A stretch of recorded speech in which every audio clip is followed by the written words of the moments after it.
नमस्कार, मैं आचार्य अनुपम जोली।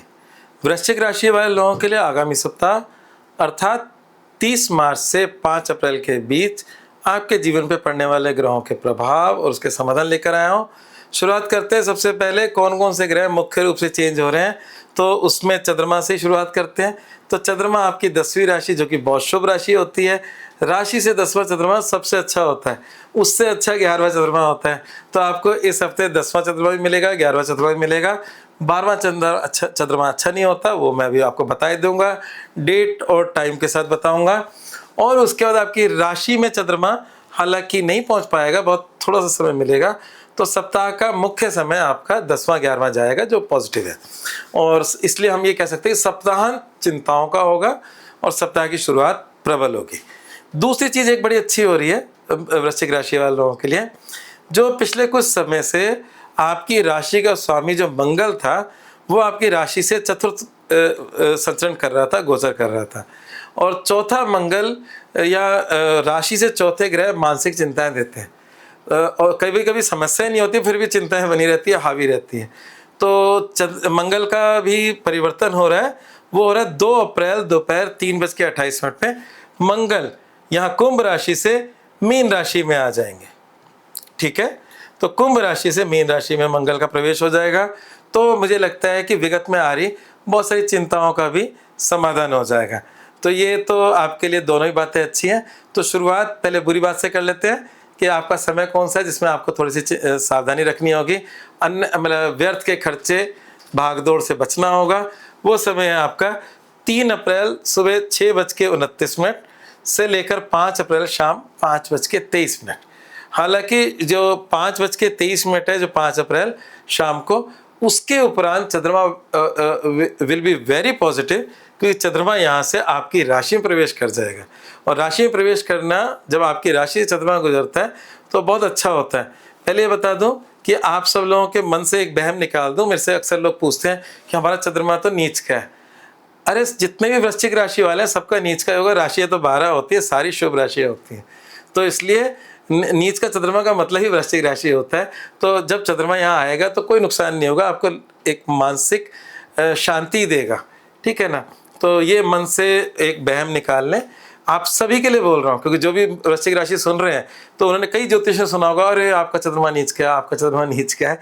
और जब वो नीच का बोलते हैं तो कई सारी चिंता हो जाती है। हालांकि हमें कुंडली में टोटली देखना होता है कि वो चंद्रमा किस राशि का स्वामी है, किस जगह पे नीच का है, तो सबके परिणाम बदल जाते हैं। तो यहाँ पर क्योंकि हम कलेक्टिव बात कर रहे हैं, वृश्चिक राशि वाले लोगों के लिए बात कर रहे हैं, तो उनका नेक्स्ट सप्ताह की शुरुआत पॉजिटिव होने वाली है, अभी से बता देते हैं।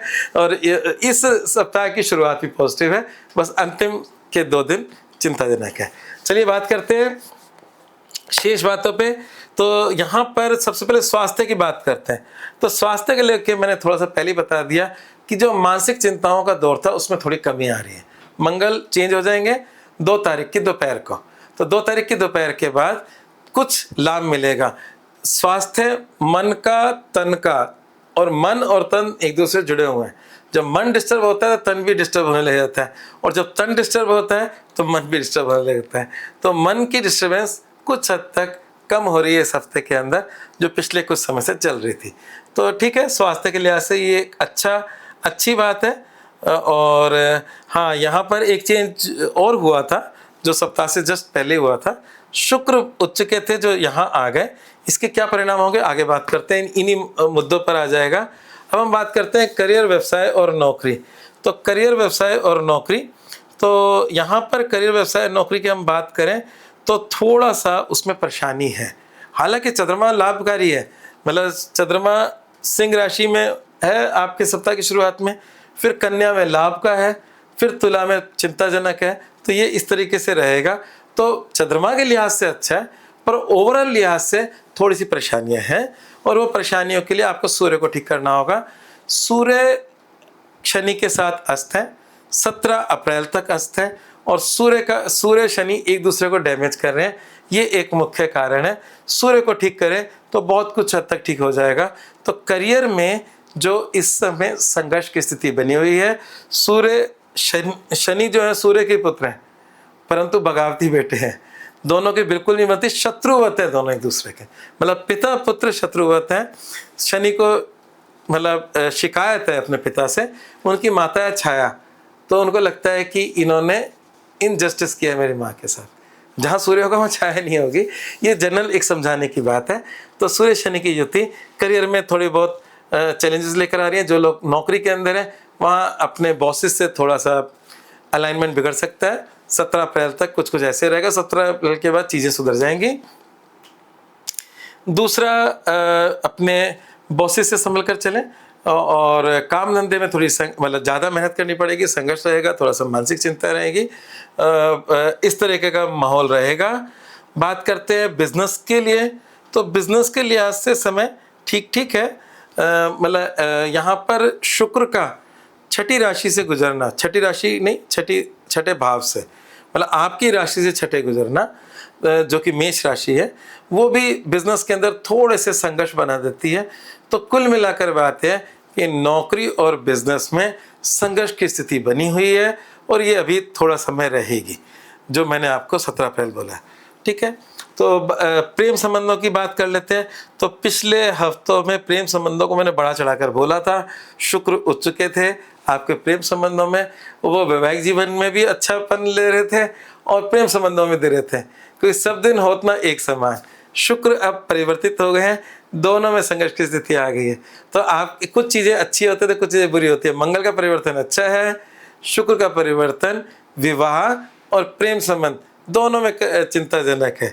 ठीक है, बाकी अगर हम प्रेम संबंधों की ओवरऑल स्थिति देखें तो जो गुरुदेव है वो भी अष्टम बैठे हुए हैं, तो दोनों जगह अभी इस समय संघर्ष की है।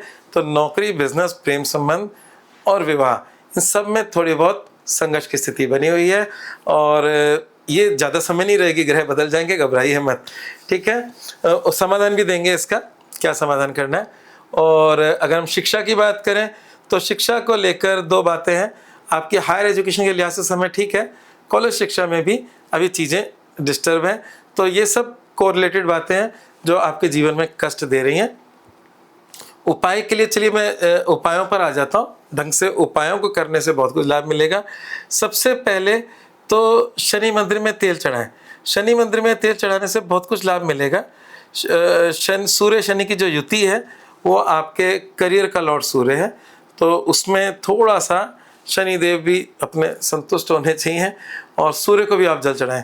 तो सूर्य को जल चढ़ाएं, शनिदेव को संतुष्ट करें, दोनों को सेपरेटली करें, और साथ में हनुमान चालीसा का पाठ करें। हनुमान चालीसा आपकी राशि स्वामी है, वो अगर प्रबल है तो सब चीज़ों का संघर्ष पूरा हो जाएगा, संघर्ष कर लेगा। वो वीक है तो सब कुछ गड़बड़ हो जाएगा। तो हनुमान जी आपकी रक्षा करेंगे और आपको लाभ देंगे, क्योंकि मंगल आपके पंचम भाव में चला गया। पंचम भाव प्रेम का होता है। ये सिर्फ संसारिक प्रेम की बात नहीं करते, हम ईश्वर से जुड़ने की बात भी करते हैं इस घर से। और यहाँ पर मंगल का जाना हनुमान जी से प्रेम की बात कर रहा है। यहाँ पर ग्रह कौन कौन से होंगे? सूर्य होगा, शनि होगा, मंगल होगा। इसलिए मैंने इस हनुमान चालीसा के लिए बोला। पहले तो मंगल आपकी राशि का स्वामी, दूसरा आपके पंचम में सूर्य, मंगल और शनि होंगे। शनिदेव हनुमान जी की जो पूजा करता है उन पे सहज हो जाते हैं। ऐसी बहुत सारी कहानियाँ हैं जिसमें शनि ने कहा जो आपको भजेगा उसको तंग नहीं करूँगा। तो कहानी पे तो नहीं जाएंगे हम। दूसरा, सूर्यदेव जो है, जैसे मैं बताता हूँ कि भगवान राम जो हमारे 9 अवतारों में हर अवतार किसी न किसी ग्रह के अंश से है। तो सूर्य के अंश से भगवान राम है, मर्यादा पुरुषोत्तम सूर्यवंशी भगवान राम, जो हनुमान जी के आराध्य हैं। तो सूर्य, शनि, इनके बीच में मंगल। तो आपको इन पूरे कॉम्बिनेशन को ठीक करना है। तो जो इजीली हो सकता है वो है हनुमान जी को पकड़ लो, वो शनि से भी सहज करा देंगे, सूर्य से भी सहज करा देंगे और आपकी परेशानी को ठीक कर देंगे। तो 100 उपाय करने की जगह एक उपाय कर लें। तो यहाँ पर शनि मंदिर में तेल चढ़ाएं, सूर्य को जल चढ़ाएं और हनुमान जी को प्रसन्न करें। मूल मंत्र क्या है? थोड़ा समय आध्यात्मिक उन्नति के लिए जरूर निकालें। जब 3 ग्रह आपके आध्यात्मिक मतलब 5वें घर से गुजर रहे हो और 5वें घर के सारे परिणाम बिगड़ रहे हो, जैसे मैंने प्रेम संबंध बोला, शिक्षा बोली, है ना, ये सब चीज़ें बिगड़ रही हैं। तो जब ये बिगड़ रही हैं तो ईश्वर से क्यों ना जुड़ जाओ, जो चीज़ मिल रही है वो ले लें। तो ये अभी आपके लिए गोल्डन पीरियड है। इस समय जो भी साधना उपासना करते हो वो आपको लाभ मिलेगा और इसमें कोई शक नहीं है। साधना उपासना में जो आपके इष्ट हैं उनकी करें, और अगर आपको इसका संशय क्या करना है क्या नहीं करना, तो इस समय हनुमान जी की करें, आपको लाभ मिलेगा। धन्यवाद।